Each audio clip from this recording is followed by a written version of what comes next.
Welcome to TOCHI Stories. Please don't forget to like, subscribe, and turn on post notification because it will mean the whole world to me. Now let's get right into the story. Brace yourself. The sun was scorching, yet the market buzzed like a hive on fire. Hawkers called out, traders bargained, and motorbikes weaved through dusty lanes.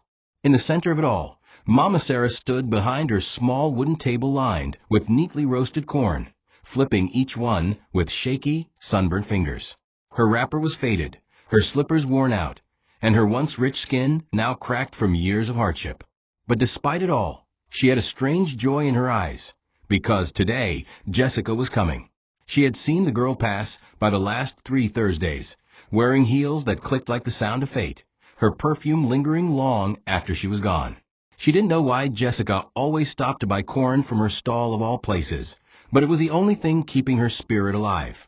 Every time she came, Mama Sarah's heart trembled with a strange hope, a quiet yearning she never dared explain to anyone. Jessica strolled into the market, as always, like royalty. Clad in a tight white jumpsuit with gold jewelry dangling from her wrists and neck, her eyes darted around in irritation. Her driver followed behind reluctantly with a branded shopping bag. The smell of the market disgusted her, the mix of fish water, sweat, pepper, and poverty. But her favorite roasted corn was always worth enduring it. She didn't understand why she liked it more than the packaged ones in supermarkets, but something about it tasted like power. As she approached Mama Sarah's stand, the old woman's eyes lit up like a candle. With trembling hands, she reached for the juiciest cob and turned it carefully. But her fingers failed her. The corn slipped. It landed in the sand. In that moment, silence fell, like the market itself gasped. Jessica's eyes narrowed, and without hesitation, she slapped the woman's hand, knocking it aside. "You filthy thing," she spat. "Is this what you sell to people? Dirty, sandy nonsense? You should be shut down." The old woman knelt shakily, gathering the fallen corn with her bare hands. Her fingers bled slightly from a cut she hadn't noticed earlier. But the pain was not in her body, it was in her heart. People around paused, some too afraid to intervene, others too numb to care. Jessica scoffed and stormed off, her driver trailing behind with no emotion.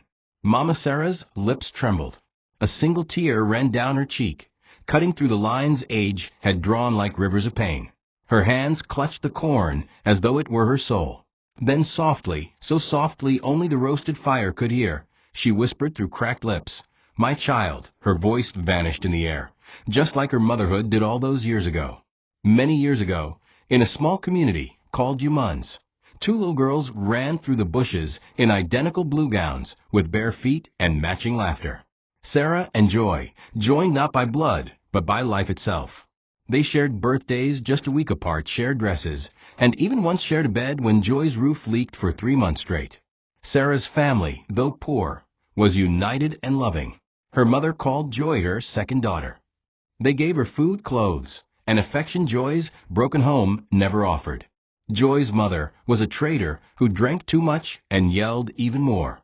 The village always said, "That Sarah girl is her only peace." Sarah didn't mind. She liked helping Joy. She always wanted to see her smile. From childhood, it was clear they were different. Sarah was calm, composed, and thoughtful. Joy, on the other hand, was fire, bold, wild, and unafraid to speak her mind. When they entered secondary school, Joy began attracting attention quickly. Boys followed her home with notes, while Sarah kept to herself, excelling quietly. Sarah didn't mind. She believed beauty and pride should be silent. But Joy noticed everything. She saw how even when she wore expensive skirts from Lagos, some boys still chased after Sarah's natural face. That's when the seed of envy was first planted. Even as they braided each other's hair and walked home holding hands, Joy's heart was already shifting. But Sarah couldn't see it. She only saw her sister. One day, in their late teens, they went to the market, and an older man, a local politician, stopped to talk to Sarah. He bought her drinks, gave her his card, and left her with money for her mother. Joy didn't speak the entire walk home. That night, as they lay in bed, she turned and said coldly, "You know you're lucky your poverty makes you attractive." Sarah laughed awkwardly. "What does that even mean?" she asked. Joy didn't reply. Her heart was tightening, day by day. The more people loved Sarah for her humility, the more Joy hated her for being the one thing she couldn't fake: pure. But Sarah still saw her as family. She kept sharing, kept sacrificing, and never once thought betrayal would come from the very hand she once held as a child. By the time they were 21, Joy had become the life of every campus party. Her phone never stopped ringing, mostly men, rich ones. Her clothes were expensive, her hair always fresh, and her laugh echoing through the hostel corridors like a warning. Sarah had stayed focused on her studies, always the one people came to for advice. One day, a man named Daniel, tall, well-spoken, with rough palms and a calm smile, visited her department. He was a struggling entrepreneur looking to partner with final-year students for a youth empowerment program. Sarah volunteered. Daniel was intrigued not by her curves, but by her mind. They clicked immediately. Joy watched it happen from the corridor, arms folded, eyes burning. Weeks later, Sarah brought Daniel to meet Joy. They all ate together. Joy pretended to admire him, but later told Sarah, "He's cute, but too poor for you." Sarah shrugged. "He's building something. I believe in him." Joy rolled her eyes. "You always choose projects instead of men." That was the beginning. Daniel and Sarah grew closer, while Joy grew colder. She kept dating rich men, flying out for weekends, attending hotel parties, and coming back with perfumes and bruises she never explained. Yet even in her wealth, she could feel her worth crumbling. Because no matter how expensive her makeup was, she could never buy the respect Sarah got for free. Then came the day Daniel's business exploded, literally overnight. One contract changed his life. He bought land, built a company. The newspapers called him the miracle CEO. And just like that, the man Joy once mocked became a prize she now desired. Sarah had won again, and this time Joy swore it would be the last. The more Daniel succeeded, the more his name appeared on blogs and headlines, and the more Joy's envy bloomed like rot in her chest. She had always considered herself the more desirable one, the one men fell over themselves to please. But Sarah, with her quiet humility and loyal simplicity, had captured the heart of a man now worth millions. It wasn't just that Daniel had become wealthy, it was that he still chose Sarah. That, to Joy, felt like an insult. But Sarah remained unmoved by status. Even as Daniel bought her a new car and rented an apartment in the city, she remained that same soft-spoken girl who once shared roasted yam with Joy under a mango tree. When Joy came visiting, Sarah would still cook her favorite okra soup, still iron her clothes, still introduce her proudly as her sister. Joy smiled each time, but behind that smile was poison. While Sarah focused on building a future with Daniel, Joy was busy sinking deeper into fast pleasures. Men took her to Dubai, South Africa, even Ghana, for weekends of shopping and seduction. She changed phones more often than she changed sheets. But her joy was hollow. None of those men stayed. Most of them used her for the thrill and tossed her aside like the wrapper from imported chocolate. Each time one ghosted her, she would return to Sarah's house, eat her food, wear her slippers, and sleep in her guest room like nothing had happened. Sarah never judged her. She only reminded her to be careful. "You deserve love, Joy," she would say quietly. Joy would scoff. "Love doesn't buy wigs, my dear. Broke men are for broke women. Me, I like soft life." Sarah would just nod and continue picking beans in the kitchen. It was always like that. But Joy noticed something else. Daniel had eyes only for Sarah. Even in Joy's tight gowns and flirtatious ways, he barely gave her a second glance. One evening, when Sarah stepped out to buy something, Joy cornered Daniel in the kitchen. She wore a short satin robe and leaned against the sink seductively. "You know," she whispered, "Sarah is lucky. You become everything a woman could want." Daniel didn't look up. "Yes, and she's the reason I stayed focused." Joy reached out and touched his arm. "Are you sure that's all you need?" He gently removed her hand. "Joy, I respect Sarah too much to ever cross that line. You're her sister." Joy smiled tightly, masking her humiliation. But inside something snapped. That night, she stared at the ceiling and whispered to herself, "If I can't have what she has, then she won't have it either." It wasn't long before Joy's bitterness morphed into boldness. She was tired of watching Sarah live the life she always dreamed of. One weekend, she stormed out of a married politician's suite in Port Harcourt after a violent argument. Her face was bruised, her dignity torn. She had gone there hoping for love, but returned with pain and silence. With nowhere else to go, she returned to Sarah's house, lying that her apartment was being fumigated. As always, Sarah welcomed her with open arms.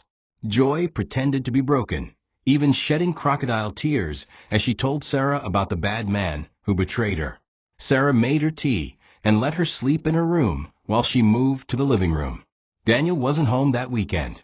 Joy took her time, watching, planning. She knew Sarah trusted her blindly, and that would be her weapon. Days turned into weeks. Sarah noticed how Joy began dressing more provocatively around the house. She started cooking more, especially when Daniel was expected back for meetings. Sarah thought little of it. She believed her friend was healing. But Daniel began to act cold, distant. He no longer kissed her good morning. He often left without informing her.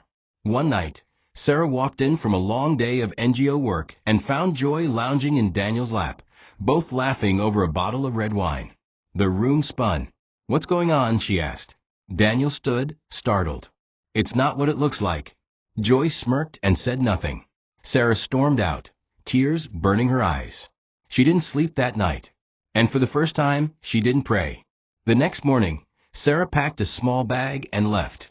She left her own house, the one Daniel had gifted her, to the two people who once told her they loved her.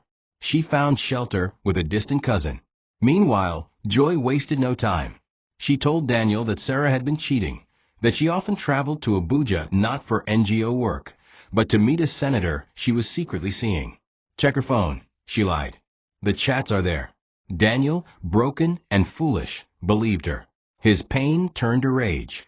He began drinking more, isolating himself, and slowly leaning into Joy's comforting arms. Within a month, they began sharing the same bed. Sarah tried to call, to explain, but he blocked her. What hurt her most wasn't just the betrayal, but how easily he believed a lie, and how quickly Joy had taken her place. Joy thought she had won. She paraded around in Sarah's robe, slept in Sarah's bed, and sat on the same dining table where Sarah once served love. She even redecorated the house, tearing down photos of Sarah and replacing them with her own. Daniel was too numb to protest. In his heart, he still thought of Sarah. But pride and poisoned thoughts kept him from reaching out. Joy, however, was determined to seal her victory. She wanted a child, something to bind Daniel to her permanently. She stopped taking contraceptives and began seducing him more often, sometimes spiking his drink with mild enhancers. Meanwhile, she continued seeing other men, a businessman in Lekki, a pastor's son in Owerri. But none of them mattered. What mattered was winning. A few months later, Joy discovered she was pregnant. She didn't know who the father was, Daniel, Lekki man, or the pastor's son. But she didn't care. She showed Daniel the pregnancy test and cried dramatically. Daniel, still broken from Sarah's supposed betrayal, saw the baby as a second chance. He hugged her, thanked her, and promised to be a better man. Joy smiled as tears ran down her cheeks. In that moment, she believed she had finally become Sarah, loved, wanted, respected. But her conscience whispered otherwise. Still, she silenced it. Lies had gotten her this far. What was one more? Meanwhile, Sarah, now working at a women's shelter, felt dizzy one morning while sorting relief packs. A test confirmed her own pregnancy. She stared at the results for hours, tears flooding her eyes. She touched her stomach and whispered, "You're all I have left." She decided not to tell Daniel. Not yet. She wanted to carry the pregnancy in peace, away from betrayal. But fate had other plans. One morning, Daniel and Joy ran into Sarah at the hospital. All three of them pregnant. The tension was unbearable. Daniel ignored Sarah completely. Joy held her stomach and smirked, wrapping herself around Daniel like a snake. Sarah turned and walked away, her eyes full of water, her heart full of weight. Neither of them knew that inside her, life was growing, and soon, death would come to steal what little she had left. The house that once echoed with Sarah's laughter now rang with Joy's triumphant footsteps. She strutted through the marble-tiled halls in silk robes and heels she didn't pay for, pregnant and proud, calling herself Madam of the Mansion. Daniel, though still reserved, tried his best to adapt to the new dynamic. He no longer asked questions. He no longer chased truth. His heart had grown numb, buried under the ruins of love and poisoned memories. Every time he walked past the couch where he used to watch movies with Sarah, guilt tugged at his chest. But pride kept his lips sealed. He believed Sarah had betrayed him. He believed Joy was his second chance. But what he didn't know was that everything Joy gave him was stolen. Joy had transformed the house entirely. The photos of Sarah were all gone, replaced by expensive paintings she barely understood. She dismissed the housekeepers who had served Sarah for years and replaced them with girls who gossiped with her and worshipped her flashy lifestyle.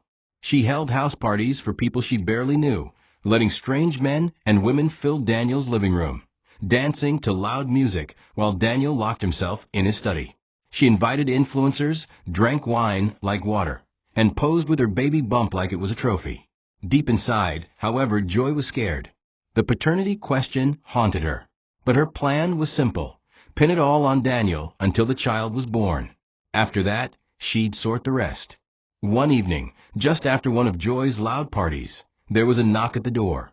Joy, wearing a see-through gown, opened it casually. She froze. It was Sarah, heavily pregnant, exhausted, and barefoot. The moment was thick with unsaid words. "I'm not here for drama," Sarah said quietly. "I came to tell Daniel the truth." Joy scoffed. "There's no room for lies in this house anymore, Sarah. We've cleaned it all out." But Sarah pushed past her. Daniel, who had heard her voice, emerged from the hallway, stunned. Sarah looked at him.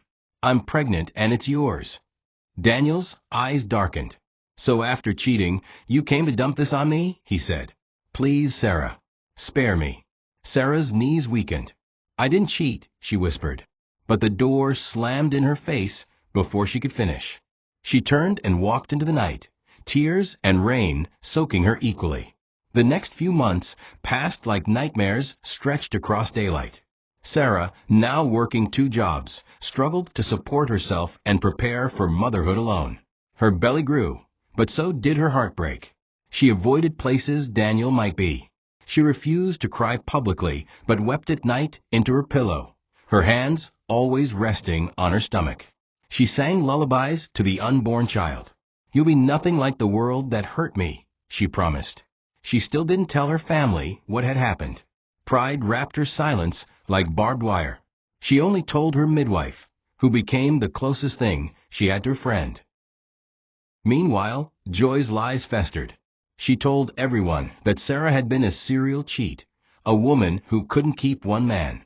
She went on interviews with baby magazines, acting like the perfect wife-to-be, smiling sweetly while hiding her secret flings. But her joy was rotting inside. The pregnancy was harder than she expected. Her feet swelled, she grew restless, and her doctor warned her that her blood pressure was climbing dangerously high. Daniel noticed her mood swings and started pulling away. "You're acting strange," he said one evening. "You're not the Joy I knew." She snapped. "You don't know me at all, Daniel. You never did." That night, Daniel drank himself into silence, while Joy cried alone in a bathroom full of luxury she didn't earn. But the worst was yet to come. One morning, both women woke up with contractions. Sarah had gone into labor unexpectedly at her workplace, a women's center. A co-worker helped rush her to the hospital. Coincidentally, Joy's water broke at home the same hour. Daniel bundled her into the car and sped to the same hospital, unaware that fate had chosen the day to test everyone's soul. In the hospital's private ward, chaos ensued. Nurses ran between rooms. Both women were in pain. And then the impossible happened. Sarah gave birth first, a beautiful baby girl, healthy and strong. But moments later, she passed out from hemorrhaging, losing blood rapidly. The doctors worked to save her. Meanwhile, Joy's baby was delivered next, but born without a heartbeat. The room froze. The nurse stared in horror. Joy screamed. And then she begged. The nurse who delivered Joy's lifeless child was young, impressionable, and terrified.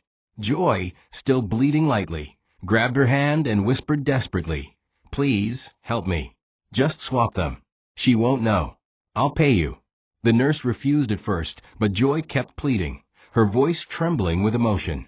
"You don't know what I've lost in this life. Just this one time." The nurse hesitated.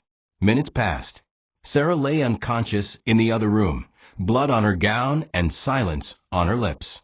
Finally, the nurse, shaking, heart-pounding, agreed. She took Sarah's baby girl and placed her in Joy's arms. Joy sobbed uncontrollably, not because of joy, but from guilt she would never admit. It was done. Her lie had been sealed in flesh. When Sarah finally awoke, she was groggy and disoriented. A senior nurse, not the one involved, came in and gently touched her arm. "I'm sorry, your baby didn't make it." Sarah blinked slowly, confusion turning into horror. "No, no," she cried. "I heard her, she was fine." The nurse shook her head. There was a complication. She didn't survive. Sarah screamed.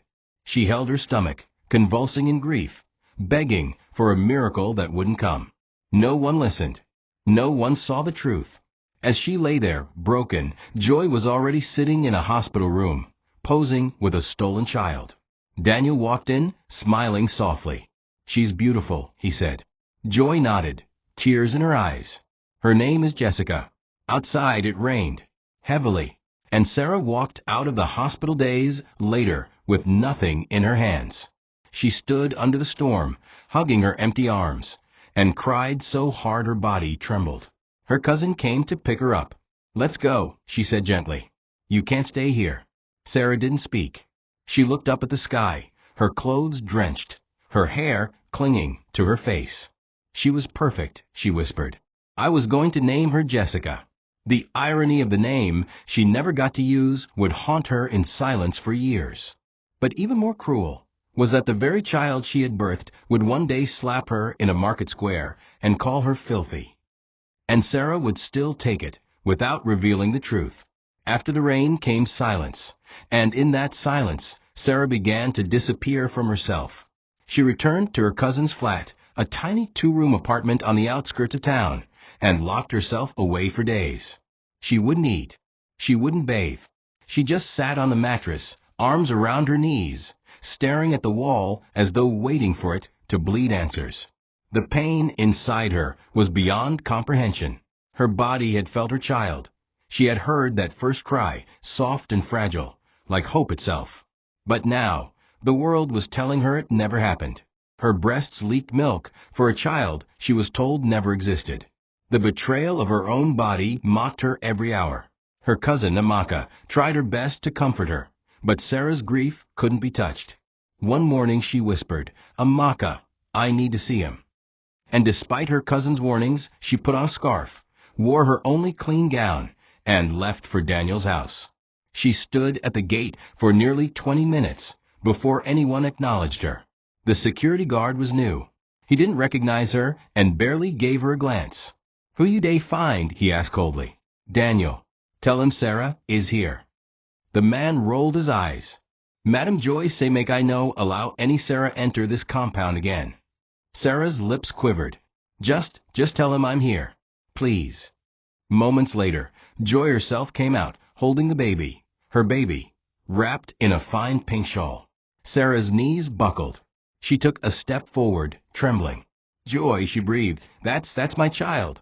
Joy narrowed her eyes. "You're losing your mind, Sarah. This is my daughter. Her name is Jessica." Daniel walked out behind her, stoic, unreadable. Sarah turned to him. "Daniel, please.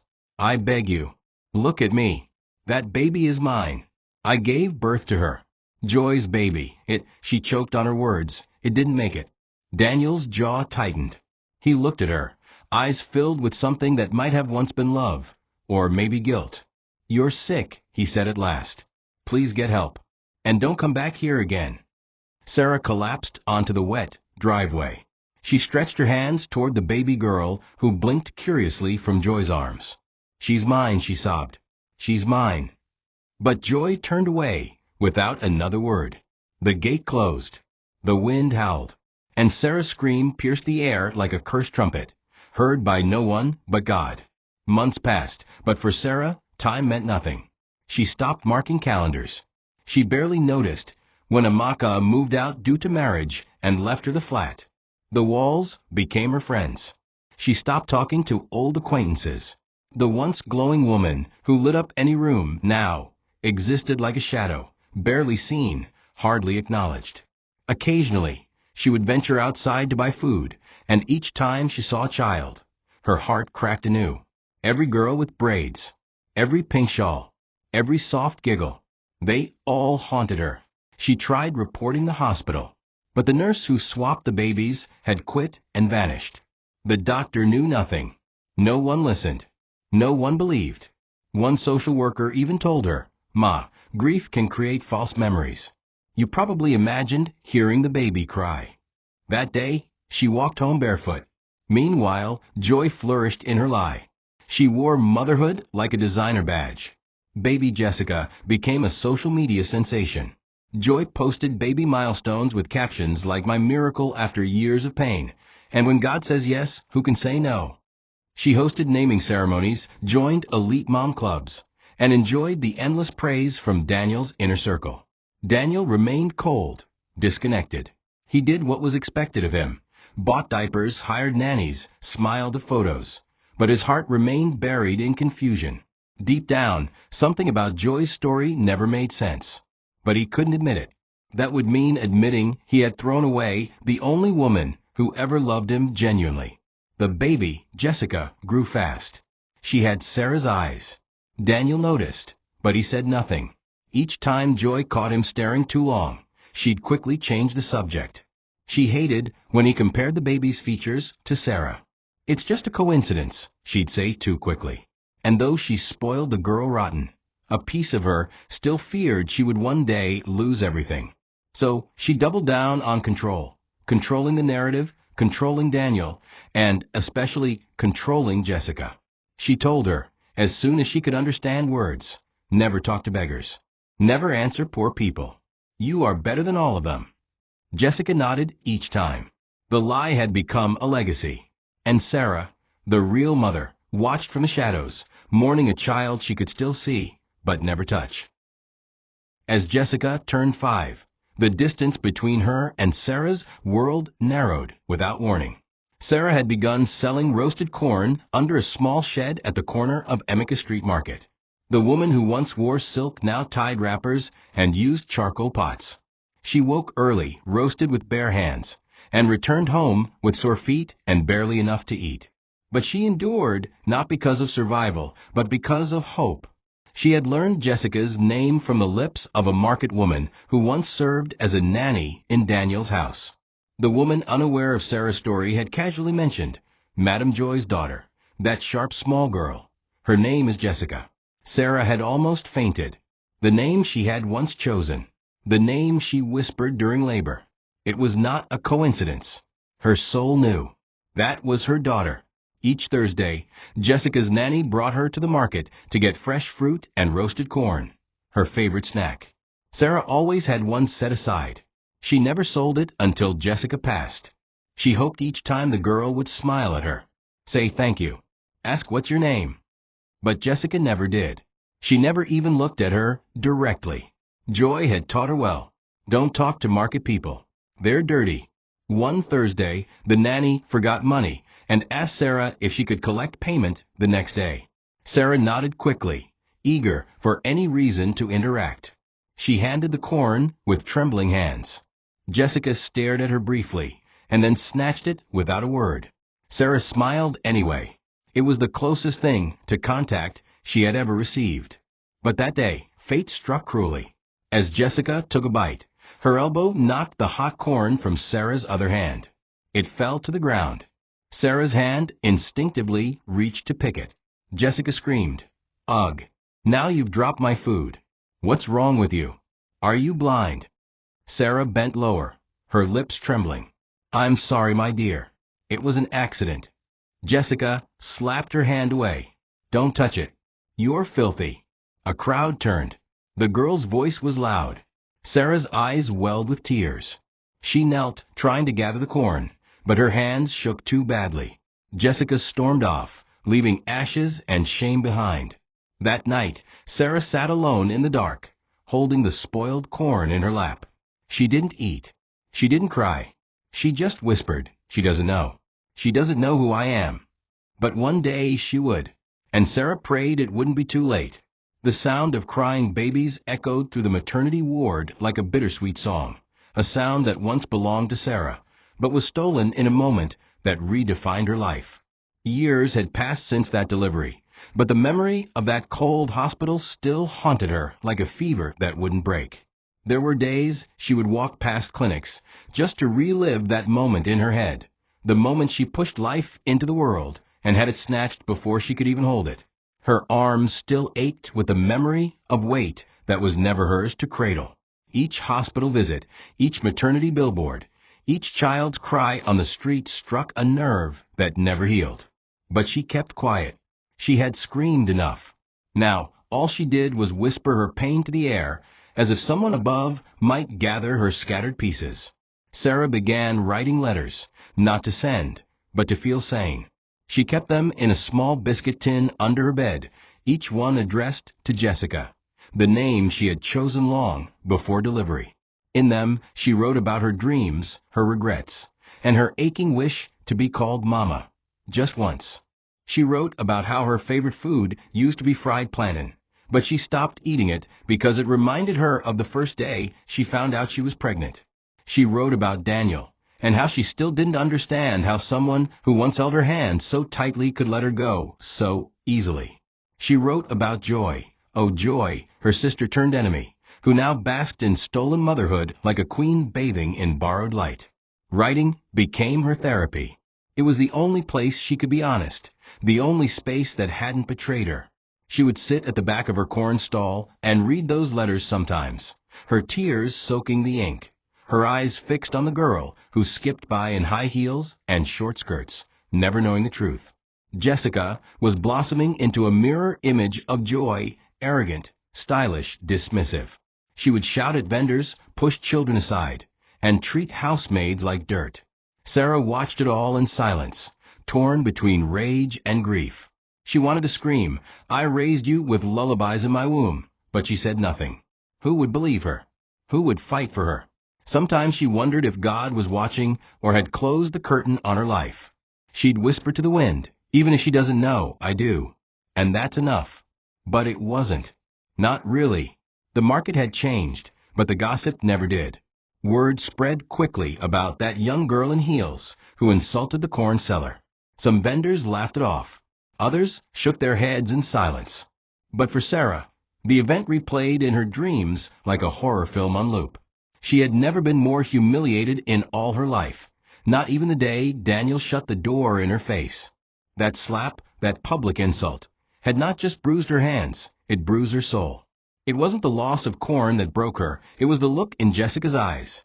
Those same eyes that once looked up at her as a newborn. Cold, detached, disgusted. Sarah began to avoid the market on Thursdays, pretending she had errands elsewhere.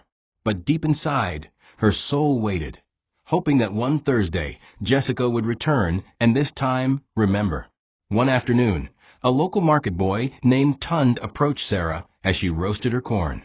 "Mama, why that small girl day always talk to you like that?" he asked, genuinely confused. Sarah forced a smile and waved it off. "She's just a child, my son." But Tund wouldn't stop. "She no look like just any child, though. Her eyes day like yours." Sarah's hands trembled as she flipped a cob. "Finish your work, Tund," she whispered. But that moment stayed with her. Someone else had noticed. The resemblance wasn't only in her eyes. It was in her walk, her frown, even the way she pointed her fingers when angry. Sarah had seen it all, but hearing someone else say it made it real. That night, she opened her biscuit tin and added a new letter. "My daughter, today someone said you look like me." I wanted to smile, but I cried instead. The next day, she prepared her best batch of roasted corn, just in case Jessica passed again. She didn't care if the girl bought it. She only wanted her to smell it, to connect something, anything, to her. As Sarah arranged the corn on the tray, her hands steady for once, she prayed. Not for revenge, not even for restoration, but for recognition. Let her eyes see me, Lord. Just once. Hours passed. Jessica didn't come. But as Sarah packed up, she saw a black Jeep pull up at the far end of the market. Jessica stepped out with her nanny, sunglasses on, phone in hand. She approached slowly. Sarah held her breath. The wind stilled. But before she could say a word, Jessica waved her hand and shouted, "Hey, get me corn. Quickly, this time. I don't have patience today." And with those words, hope shattered again. Sarah watched in silence as Jessica bit into the roasted corn, chatting with her friend about a party and lip gloss. Each bite was like a dagger, not because the corn was hers, but because the mouth that ate it should have called her mother. The way she stood, legs slightly crossed, phone tucked under one ear, reminded Sarah of how she herself once stood in front of a mirror as a girl, mimicking magazine models. It wasn't just painful, it was surreal. She was staring at a reflection of everything she once hoped her daughter would be, yet she had no place in it. No title, no name, just the woman who roasted the corn she barely acknowledged. As Jessica walked away, Sarah whispered again, "She doesn't know. But I do." Her heart ached not for validation, but for a moment, just one moment, where she could hold her child and be seen. That night, Sarah lay on her mat and stared at the ceiling. Her candle had long burned out. The tin box sat beside her open, its contents slightly damp from the evening rain that leaked through the roof. She pulled out the photo she took at the hospital just before her daughter was stolen.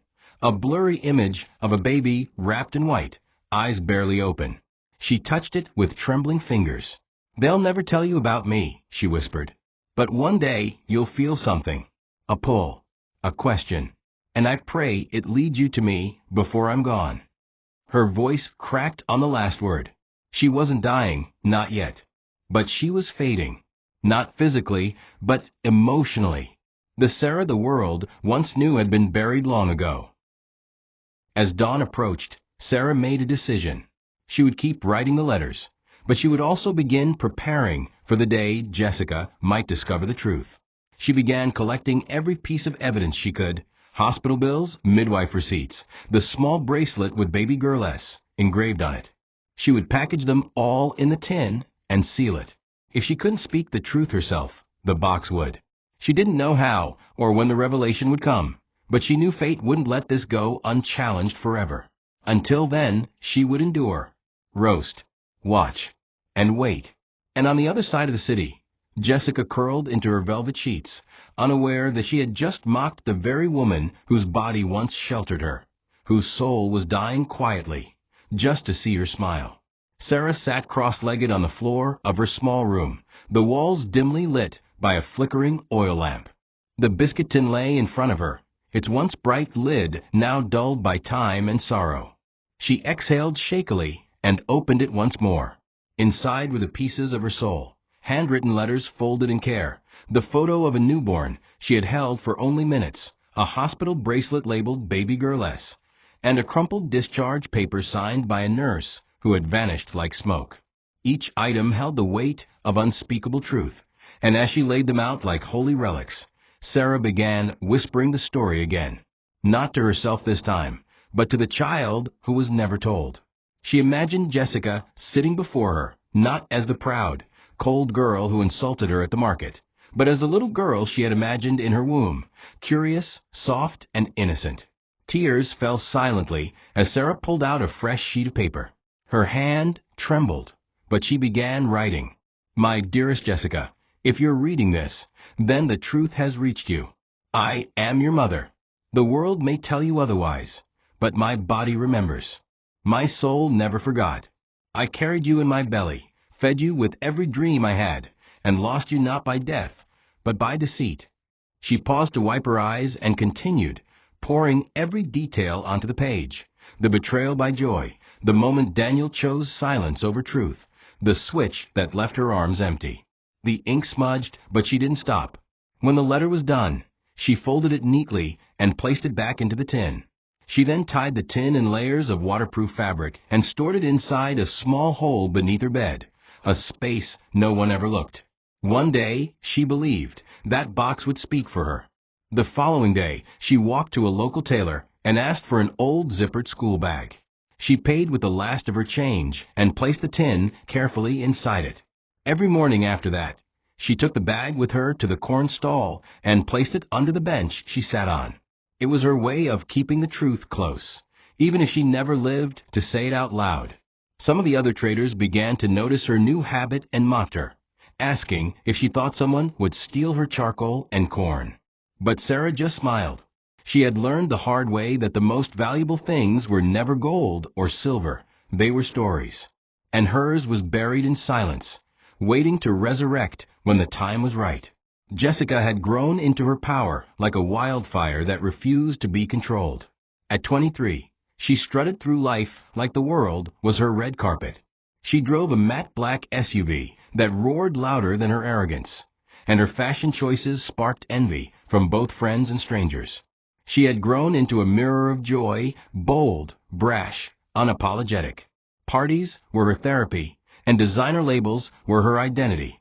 She didn't just wear luxury, she breathed it. Joy had ensured she never questioned her place in the world. "You're not like them," she would whisper.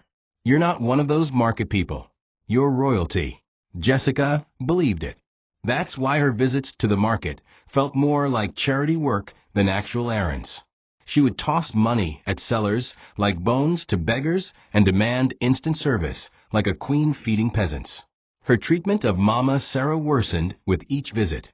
Sometimes she would deliberately call her old bat, or market witch, just to get a rise from those around. Sarah never reacted, and that infuriated Jessica even more. "You don't talk? What, cat got your tongue? Or is your mouth as dirty as your corn?" The insults were cruel, but Sarah always smiled faintly, as if hearing a lullaby through the storm. Other vendors had begun to notice and whisper. Some warned Jessica to calm down, but she scoffed. "Who will check me? That woman is lucky I'm buying from her." Her pride had made her blind, not just to the people she hurt, but to the truth standing right in front of her. At home, her relationship with Joy remained complicated. Joy now focused more on social appearances than parenting. She threw galas, attended talk shows, and bragged about raising the most confident girl in Lagos. But behind closed doors, they barely connected. Jessica grew cold, irritable, easily angered. One night, after a minor argument, she threw a vase across the room. Joy slapped her, and Jessica slapped her back. "Don't ever touch me again," she warned. The tension hung in the air for days. But Joy knew she had created this storm, and now she had no umbrella strong enough to withstand it. Even Daniel, now fully estranged, visited only occasionally and mostly to sign checks. Jessica didn't care. She felt untouchable. But destiny was not finished with her. The very woman she despised most was still watching, still loving her, still waiting. Every Thursday, Mama Sarah arrived at the market before dawn and left only after Jessica had passed through. It wasn't about selling corn anymore. It was about proximity, presence, watching the shape of her child move through the world like a shadow of the womb she once protected. She knew Jessica's routine down to the minute, knew when she'd show up late because of salon delays, knew when she was in a bad mood based on how she shouted at other sellers before reaching her stall. And she always had the best corn saved, slightly burnt on the edge, just the way Jessica liked it. She had memorized it all, not because she was obsessed, but because she was a mother denied of motherhood, surviving on scraps of moments. But that day, something unusual happened. Jessica arrived with a man, tall, rich-looking, and clearly intoxicated by her presence. They laughed as they approached the stall. He said something flirtatious, and Jessica threw her head back in laughter. But Mama Sarah froze. The man looked familiar, too familiar. Her heart pounded. Could it be one of Joy's former lovers? A forgotten face from the past? He looked directly at her for a moment, then whispered something to Jessica. She laughed louder and said, "Don't mind her, she's just the market's ghost." Mama Sarah's hands shook as she handed over the corn. The man stared a bit longer, then followed Jessica away. Sarah's breathing faltered. She didn't know what it meant, but something in her gut told her that a storm was coming. Later that night, Sarah couldn't sleep. She rummaged through her old belongings and found a newspaper clipping. One of Joy's old lovers featured in a political scandal. It was him, the man with Jessica. Her heart sank. Could it be possible? Could Jessica not even be Daniel's daughter? Could the lie go deeper than she feared? She stared at the tin box under her bed, her mind racing. If Jessica was not Daniel's, who would protect her when the truth came? Who would hold her when the world turned? Sarah placed her hand over the tin and whispered again, "One day, the truth will rise. And when it does, may you still have something left to hold on to." That Thursday began like many others. The skies moody, the market bustling, with vendors dragging their carts into position before the early rush. Mama Sarah was already at her stall before the first crow of the rooster, her bag carefully tucked beneath the wooden bench, her pot of coals glowing like a tired heartbeat. She had roasted her best batch that morning, full and golden, with a hint of honey rub. She didn't know why she tried harder on some days, but something about this morning filled her with an ache she couldn't name. As the sun rose higher, she caught herself looking down the road again and again, until finally, like clockwork, Jessica appeared. Headphones in, designer sunglasses on, and an iced drink in hand. Her walk alone demanded attention. Her presence was an announcement. Sarah straightened herself, wiped the sweat from her brow, and adjusted the corn closest to the flame. Her fingers trembled slightly, but she ignored them. Jessica approached with her usual indifference, her friend trailing behind giggling. "Is the corn ready?" Jessica snapped. Sarah nodded gently and picked up the freshest one, her hand still wrapped in an old handkerchief. Just as she handed it over, her palm gave out, the corn slipped. It tumbled to the ground, rolling once before stopping in the dirt. Gasps rose around them. Vendors nearby froze. Sarah bent down quickly, her body shaking as she reached for it. "I'm so sorry, my dear," she murmured. But Jessica exploded. "You must be mad," she screamed, smacking Sarah's hand hard enough to send her sprawling slightly to the side. "You dirty old fool. What did you think I came here for? Filth." Sarah remained kneeling, stunned. A thin stream of blood began to trickle from a small wound on her elbow where it had scraped the rough bench edge. Jessica stood over her like a queen shaming a servant, waving her hand to the crowd. "Next time I come here and this beggar touches me, I swear I'll call security to clear her out."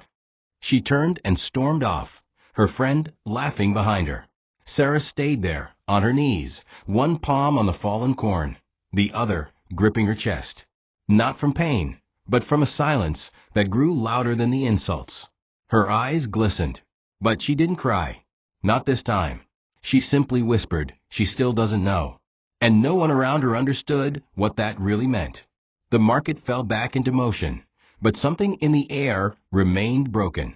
A few of the traders who witnessed the incident walked past Sarah in silence, some offering a nod, others turning away in guilt. No one dared speak of it. Sarah sat quietly, her hands blackened from ash, her blood already drying into the folds of her wrapper. She placed the corn aside and resumed roasting, as if nothing had happened. But inside, she was crumbling.